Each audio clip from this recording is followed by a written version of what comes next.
Welcome to a new edition of the Famous Interviews with Joe Dimino. On this episode, we talk with former Major League Baseball pitcher, author, and speaker Brandon Puffer. After a 15-year Major League Baseball career, he has fallen to great depths and came out on the other side with important lessons that he wants to share with those who might find themselves facing tough obstacles or setbacks in their own lives. One of his proudest roles in his life today is being the coach for a nonprofit baseball organization that helps young people develop their baseball talent. In the end, his faith has guided him through dark times with grace, courage, and the utmost determination. His story is a must-hear. Enjoy this interview. Hey, Brandon, what's up, man? Oh, man, living the dream. How are you, brother? I love it. Everything's good, man. Thanks for taking some time out. Absolutely. Not a problem. I look forward to it. You got a great story, man. I'm looking forward to getting into it. And before we get to your story, I want to know, the time that we spent on Earth with COVID the last couple of years has been quite tumultuous. You seem like a very personable, community-driven person. How did you survive that time period? How did that change the way that not only you live your life as a person, but as a professional? The time during the quarantine, well, like everything else, Joe, I think, as you know, when you're grateful and you're optimistic and you try to live a positive lifestyle, you just got to make the most of it, regardless of what it is. And so, in terms of personally, we have a baseball facility here in Austin, Texas. I made a gym out of it. Physical fitness is a big part of my mental health, and I think a lot of other folks. And so, turned that place half of it into a gym and worked out daily. And then just listened to podcasts and read a lot. And privately, I own a nonprofit select baseball program, and so we weren't able to do much. So we got partnered with some folks that did some workouts online and just kept our athletes going and provided things for them during that time. Like everybody else, you just kind of adjusted and adapted and did a lot of Zoom and things off that app. So let me ask you this. If you were in front of a bunch of third graders right now at a career day, and one of the kids looked up at you, and they want to have an accurate picture of what you do for a living, what would you say to them? How would you explain it? I would say, honestly, quite simply, I'm a coach and a motivational speaker. I think that's the terms I would use for them to understand at the third grade level. And overall, through the coaching and the speaking and sharing my story, that I'm just someone who tries to encourage others, and maybe it's from something I've accomplished, or maybe it's from something I've done that was a big mistake that helps other people learn from it. But ultimately, I just see myself as a coach and a motivator, and that's about the gist of what I do, and I try to implement those two things in everything I do. Let's make you a third grader, and I want to know, what were you dreaming of? Was it Major League Baseball when you were a child, or what did you want to do with your life? Joe, it was 100% Major League Baseball, and I would sit in class and work on signatures, and I wrote a little letter to my parents that, hey, this is going to happen. I will be a Major League Baseball player. And so I kind of was a hyper-focused, individual on that, and that was a dream I always wanted to come see, to fruition. And fortunately for me, just kind of having some ability as I grew up. When you're third grade, you love the sport, but you don't know if physically you're going to be able to pursue that, or, what's going to happen. But yeah, I would say as early as third grade for sure, that was my dream and my goal. I remember one time when I was in junior high, there was a guy that came into our class, and I think he was a scout, and he grabbed a pen, didn't say anything, walked in, and he put a .0000734, and he turned around and he looked at us, and he said, "What does that number mean to you guys?" We're all just junior high kids. We have no idea what he's going after. And he said, "That's the chance that you'll have of becoming a professional athlete." And it just was like, wow. So whenever it was wild, man. But his point was, you're going to change all these careers in your life. But when I think about guys like you that get to live that takes so much sacrifice to get to that point. Yeah. It does, and I think there's a lot of value in what that scout did, because again, realistically, there is a small percentage, and not to crush dreams or have anybody be upset or not continue to pursue that dream. But I think what the point they're trying to make is have backup plans, have other interests, have things that I've been so fortunate and blessed that to this day I coach and I'm involved in the game, and maybe it is because it's all I can do. But at the end of the day, I do encourage our guys like, hey, those rosters are going to be full every year, so why not you? Absolutely. I mean, without a doubt.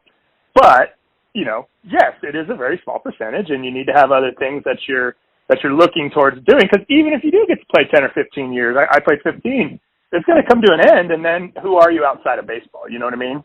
Tell me where you were at when you finally got that very first phone call to the majors, and what did you do after you got that call? Yeah, I was in New Orleans, Louisiana, in AAA for the Astros, the New Orleans Zephyrs. Came in after the game. The manager said, hey, I need to see you in my office. And I want to say it was April 16th. Went in. He gave me the speech. Hey, the big club needs you tomorrow. You're going to meet the team in Cincinnati. I pretty much just checked out from that point on and was floating around. I had a flight in the morning, so I got all my stuff packed up. And then I made a call to my wife at the time and all my family and went down the line in the parking lot there of, in tears and tears of joy of just sharing that with everybody that I'm going to get my opportunity and that dream that we've all had. And it takes a lot of support from your loved ones and everyone else that it's coming to fruition. Tomorrow I was going to take a flight out to Cincinnati the next day and join the Astros. In all of that time that you're looking at this dream that you want to go after, sometimes we're only as good as the shoulders we stand on. Who was that hero for you? Who was that consistent cheerleader that you looked up to that made you really want to go to where you wanted to go? That's a good one. Really for me, it's my parents. It really is. I'm just real fortunate. I kind of won the parent lottery in that. My mom is just super encouraging. She was an athlete. She was a triathlete. And so I watched her, to your point, sacrifice and get up early before work to swim or bike or run. And she does to this day. And so it was just always more walked out than spoken of, hey, if this is something you want to do, then you find a way to do it and you put the work in consistently every single day. And my dad as well, he actually fought some demons, in his personal life, maintained sobriety or came to a point of sobriety, and watching him kind of turn his life around and just kind of two different pictures of what it looks like to kind of take something head on, one being, an addiction and one being a athlete who wanted to continue to excel and push herself and do those things. So taking both those things together, I think, really made me the type of person I am, and being like, hey, why not me? Or I'm going to continue to work as hard as I can until absolutely the wheels fall off. And then I can know at the end of the day, I've done everything I can do. And I think it took a lot of persistence. I didn't make the big leagues until about my 7th year in on the minor leagues. I'd already been released by 2 or 3 teams. I went to an independent league, became the first guy out of that league to sign with a major league team. So there was certainly some times where it would have been easy to quit had you not had the home front saying, hey, this you said you're going to do this. There's going to be ups and downs and adversity, and let's see what you're made of now, and just continue to take that mindset with the support of my parents and my brother. The one thing about retired professional athletes is the public has this perception. I know, for instance, on a higher end, like Shaquille O'Neal is involved with all these other things. And, even here in Kansas City, when Marcus Allen retired, he opened up car dealerships. And you always see kinds of these things that happen. But from your perspective, what's the common misperception the public has about athletes after they retire and what they want to do with their lives from there on out?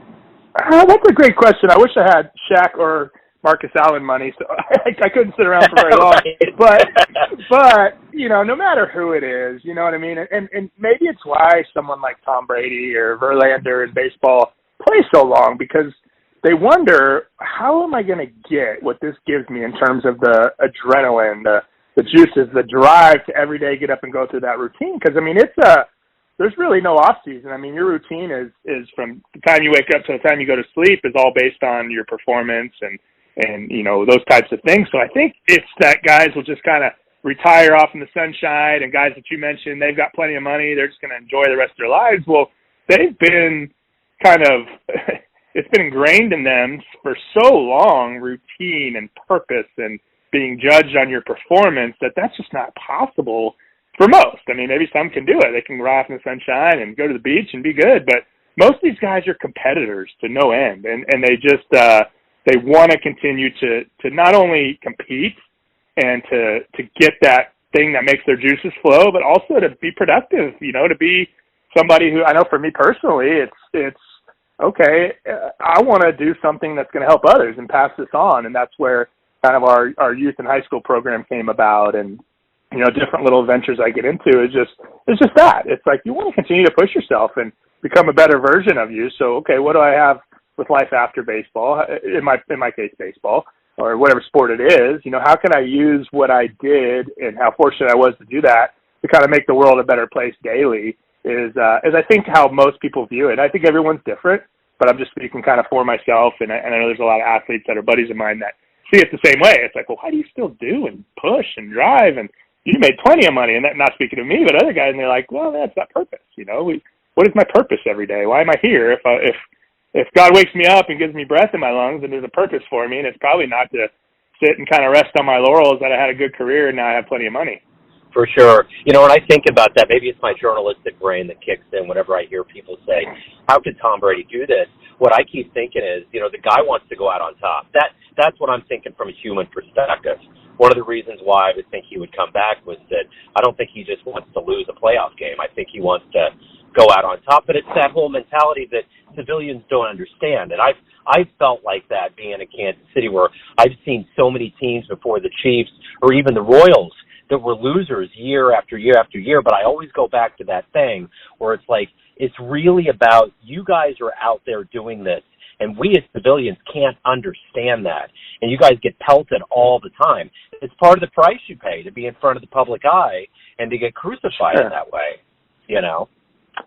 Yeah, no, absolutely. And I think everybody individually has to come to the point where they're okay with laying the sport down. I mean, you know, whether that's in high school or not, I get to mentor a lot of high school kids, and let's just say they're a really good baseball player and they're getting pressure to stop their second sport, be it basketball or football or whatever it is. And my question is always, you know, they'll say, Coach, you know, I'm being told this because I can focus more on, you know, what I'm going to do in college. That's going to be baseball. And I said, okay, you know, yes, that's a good option and a good reason to potentially free up some time to focus on that. If you love this sport, be it your second sport, and an example for me was I played basketball in high school and I really liked it. And I did have to stop for a couple of years. Didn't have to. I chose to stop to focus on baseball. And then my senior year came around and I thought, I'm really going to regret if I don't have that high school basketball experience that I, you know, looked forward to. And so I got back involved and did it. And so each individual's got to really look at that and go, hey, you know, can I live with and be okay with and have peace with laying the sport down? Or, you know, in the case of some of the guys we talked about, I don't know, to your point about Brady, no matter when he stops, he's on top. So I don't know what drives him, and I never can choose, you know, that's his journey, not mine. But at the end of the day, I think it's got to come down to, if you still have the opportunity to play and you still have an option, at what point is it a little too much, the daily grind of just preparing yourself? Because that's the biggest part. The game itself, not to say it's easy, but it's fun. It's easy. All the work leading up to that is, I think, what causes guys to look and go, can I continue to do this? You know what I mean? Can I continue the daily grind of that? So, you know, in your career as a baseball player, what player was out on the field that you would see that you were just like, wow, you just couldn't believe how good they were, how much fun, as much as you had to be a professional for your team and for what you were doing? What was the player that you were around where it was almost like you're in that fan mode where you're like, wow, it's amazing to watch? Oh, wow. Yeah, there are several. I was fortunate to, you know, play with quite a few guys that, you know, will be in the Hall of Fame or are in the Hall of Fame. And you always kind of knew that. You'd look at those guys and go, what makes them different, right? I would say one of them for me was, and I think it was because he was towards the end of his career, but from what I understand, he was this way always, is Trevor Hoffman in San Diego. I'm a bullpen guy, reliever, so you spend a lot of your time with the bullpen. And he was the closer and just leader by nature, you know, just because he was A, our closer, B, he is a veteran. He was just a great guy. And he just his preparation, but he made it fun. He included everybody. I played with Barry Bonds for a short time, and nothing against Barry Bonds. Unbelievable to watch him. He'd be another one where I'd say, oh, my gosh, I mean, just as a fan, but in the short time I was with him, it was just unbelievable to watch. But he was in his own world. I mean, he didn't really care to, you know, include everyone. Hoffman was like such a real person, and 90% of the guys are, but Hoffman was just so real and would ask you about your family, and it didn't matter if you were Brandon Puffer, the middle reliever who has a little bit of big league time, or the veteran on the team like him, he was just so good to everybody. I always kind of wondered, like, man, what's it like to be a big star like him? They play his song and 60,000 people go crazy when he comes out. And he's just a normal dude the rest of the day. And that was very impressive to me. And there's several guys like that. Lance Berkman's another one that stood out, where it just never looked like he felt the pressure. He just had fun and was able to kind of play the game he'd always loved. And I always admired that about those guys. You know, and I think about that as a fan when I look out and I see those cats that are really cool like that. Like, I remember the 15 Royals. You know, we went crazy, and I actually got to celebrate that with my son, who was young at the time. And I think about how cool, like, Hosmer was. Like, he just always, like, it always seemed like when the lights got really bright, he was that guy. And I remember even in Houston, when we could have lost it and not gone any further, it was like, I think it was either Hosmer or Moustakas that basically told the dugout, we're going to win this game. And it's like everybody plays their role. You got the cool guy, then you got the guy that's loud. It's like it seems like everybody fits their role, and it has to come in to sync for things to work. You're so right. Yeah, you're so right, Joe. I think I was in 11 or 12 organizations, and then, you know, within that, you move up and down the system. And so tons of teams, man, just tons of teams. And I've always told people exactly what you just said. I go, guys, it's the same cast of characters, just a different uniform. You're going to have, as soon as you walk in, you know who's who. It's like, okay, there's the intense guy, there's the cut-up guy, there's the, you know what I mean? It's like, it's every team, to your point, has that. That's what makes it great. You know, you kind of got those different personalities and roles that make it fun. I mean, because when you're together that often and traveling and winning and losing and, you know, just kind of going through all the different ebbs and flows, peaks and valleys of a season, it takes that, you know. If everyone's that intense all the time, knuckle down guy, it's like, ugh, that's a little much, you know. Great to have them, but then you got to have the guys who keep it loose and the guys everything in between. So you're definitely right. Every team I've ever been on, has kind of the same cast of characters, different name, different uniform. It doesn't take long to figure out who's who. Yeah, my son actually, he's on the autism spectrum. He's 17, and he's been a sports fan his whole life. So I'll sometimes explain this principle to him, where it's like, this team on paper is really good, but I don't think the chemistry is going to work out. And, you know, we were really watching the World Series this year, and I just kept saying, you know, the Phillies remind me of the 15 Royals. There's a grit. There's something that's different about them. But the Astros were a machine. They were an absolute 100% machine, man. You couldn't get around them. So I always find it interesting when you really like break it down. There's just a reality to some teams that are just inevitable, and it's going to happen. No, you're absolutely right. And I think what was so impressive with that is you take out a big centerpiece, right, in their shortstop, Correa, and then it's like, oh, we'll just throw this rookie Pena in. And obviously he stepped up and he had big shoes to fill, but he did his job. But it's like, with teams like that, you know that they're clicking and they have that camaraderie when you can literally pull what seemed to be a huge piece out, put another one in, don't skip a beat. It's like, wow, that's amazing. And I as we talk about it, I don't know exactly what they have that makes them that way, but it's obviously, you know, leadership and camaraderie and clubhouse leadership, all those things that have to be in place, because when you make a big move like that and don't skip a beat or maybe improve, that's super impressive. So you do actually have a ring from the Red Sox, correct? I received a World Series ring from the Red Sox. I do not have it on my person anymore, and that's part of my story. So what happened? Why is it not on your person? Yeah. No, great question. So, you know, obviously a big part of my story is, you know, playing baseball, making the big leagues. You know, 2004, I got called up for a very brief time with the Red Sox when they won their first World Series, and they were so excited to have won it. I think they gave everybody, including like the peanut concession guy, a World Series ring, because I didn't contribute much at all. But I did get a ring, and it was cool. And I always joke with people, I was actually traded mid-season to the Red Sox from the Padres. And so in the beginning of the year, we played in Fenway in an interleague series, San Diego versus Red Sox. I came out of the bullpen in a game that we lost, gave up a couple runs. Nomar hit a ball off the green monster off me. So every time I tell the story, I joke. I'm like, well, in a small way, I contributed because, you know, I did pitch against them and they beat up on us. So that was helpful. But I really didn't contribute with the Red Sox at all. And they gave me a ring. And then fast forward to when my life kind of hit a dark spot and I hit a rock bottom. I was that athlete that sold my world championship ring, and that's a super embarrassing thing to share, but it's definitely a part of my story. And I ended up selling it. I was in a hard time, and I had some legal fees I had to take care of, and obviously not proud to say that, but again, part of my story is that. And so then what's ironic about it was one of these things I really wanted to keep quiet, and I really just wanted to, so embarrassing, and I'm a baseball fan at heart and a purist. I'm like, man, I used to just judge and couldn't stand when people would do this. Like, how am I this guy?